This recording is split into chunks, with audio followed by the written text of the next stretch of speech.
lose the weight. I'm doing it. This is the Monday. So Monday I start a diet and I have 2 string beans and a soda cracker. And Tuesday I have 2 string beans, a soda cracker, and I throw in a piece of dry toast. And so by the time Wednesday comes along, I'm feeling really good. I'm thinking I've probably lost, 7 pounds. Because, I've starved for days. You should get something for that. I get on the scale, and I have lost 1/2 of a pound. Who cares, right? So for Wednesday, I have half a side of beef. I have a huge bag of Doritos, and then that vicious cycle just continues. Because I'm not starting a diet on Thursday. That is just dumb.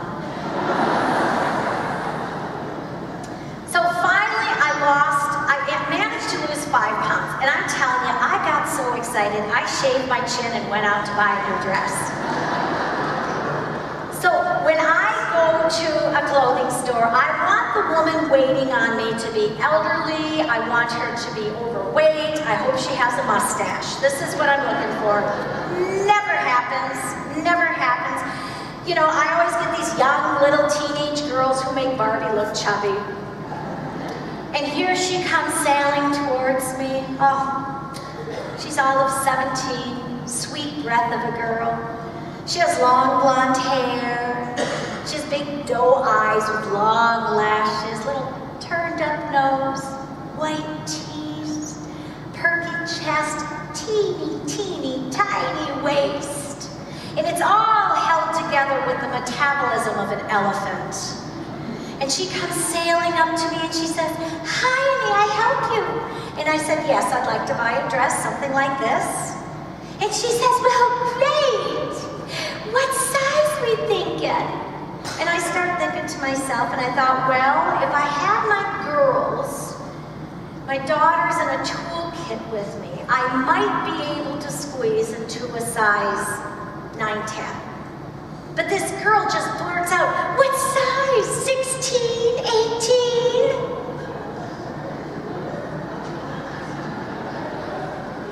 Her big doe eyes just blink. And I just want to choke that doe, just choke her. And I realize that this young woman has no idea the danger that she has just put herself into. Because I am middle-aged, I'm menopausal, and I carry a lot more insurance than she does. So I just calmed myself and I lifted my chin defiantly. And I said, "Oh no, no, no. I wear a size 5'6". I saw the lift in her perfectly groomed eyebrow. She knew I was lying. And her rosebud mouth opened just wide enough to object when all of a sudden a wave of fear crashed across her face because she saw her death in my eyes. And she scampered off and said, "Size 5'6", I'll be right back." She ran to get the 5'6" dress. I scared her. I scared all of them because moments later that entire gaggle of teenage sales girls were just huddled behind the sales counter watching as I was escorted into this dressing room where this size 5'6" dress hung waiting. It was so tiny. Seriously, it looked like one of my knee socks with a zipper. I took the dress and I held it against me, and I swear I felt the dress tremble. Now I knew my chances of getting into this dress were, the same as stuffing like a 20-pound turkey into a little sandwich bag. I knew, but I could not let doe-eyed Barbie win. I had to get into this dress if it killed me. So I start psyching myself up, and I take the dress off the hanger, and I start thinking, "Come on, you can do this. Suck it in, think thin, come on, you can do this." And suddenly the dress spoke to me. And she said, "Honey, you need medication." I ignored her. I just totally ignored her. I pulled the dress over my head and I put my arms through each sleeve, and now I am stuck. I am so stuck, and it's dark in here, and I'm flopping around.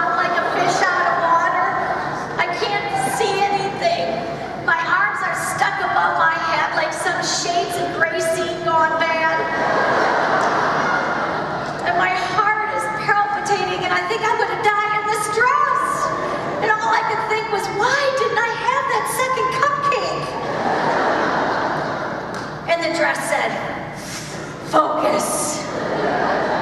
She was angry because she'd met women like me before, and she knew this was going to end badly. But I couldn't focus. My heart was just palpitating, and my thighs were sweating, and all I could think is, I'm going to die in this dress, and they're going to have to bury me in it, and I'm going to be lying in the casket with my arms over my head, and the whole world will be staring at my granny panties. And all I could think is just, come on, breathe. Come on, breathe and think. Come on, what should I do? What are my alternatives? And I think, well, I could hang out. I could hang out in this dressing room for the next 3-4 days, no food and water. And then eventually I'd get into this dress. Then I'd go out and I'd just show Miss Thing.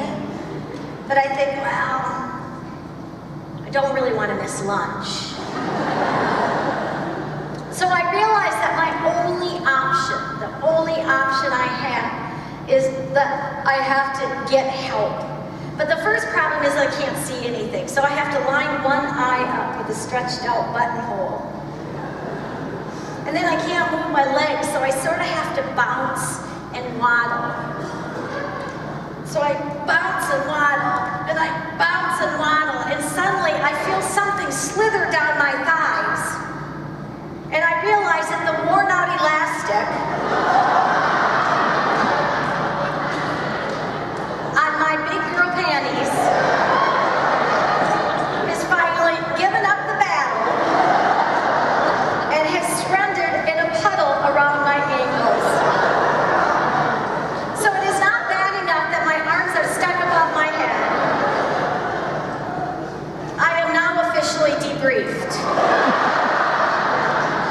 And now I cannot get help because I will be arrested. And I just get angry. I get angry. I call on some inner strength I didn't know I had. I call on Joan of Arc. I call on Mother Teresa. I call on Oprah Winfrey. I am woman, hear me roar! And the roar is sort of muffled by the polyester. But it's loud enough so little Cindy Yoo-Hoo hears it.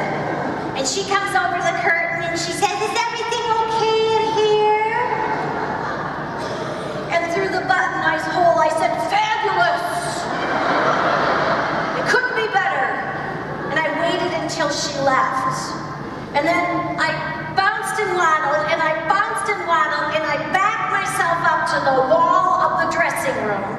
And I started to use the friction of the wall to get myself out of the dress, and push and breathe, and push and breathe. I'm telling you, it was harder than labor. 20 minutes later, I deliver myself from the dress. My hair is stuck to my head with sweat. I smell like a sumo wrestler. The dress is on a puddle on the floor with one sleeve still attached like an umbilical cord. And I pull the dress up, I pick it up, and I air it out. And then I put it on the hanger, and I smooth the wrinkles out. And I scrape the paint chips off the back. And then I got dressed as fast as I could. I just wanted out of there. I just threw my clothes on, I got dressed as fast as I could, and I started off with the dress to take it to the counter. And I'm walking towards the counter when suddenly I feel a jolt in the back of my pants, and I hear a crash on the floor behind me, and I realize that in my haste to dress, I have shoved the dressing room curtain into the back of my pants. I've now torn it off the wall, and I am dragging it behind me like a burlap sled. I pull the dressing room curtain out of my pants, and I just kept walking to this group of horrified salesgirls. And I put the dress on the counter and I said, "Thank you very much, but the color was atrocious." And I'll tell you why it's funny. It's because a lot of you have been stuck in a dress too. Isn't that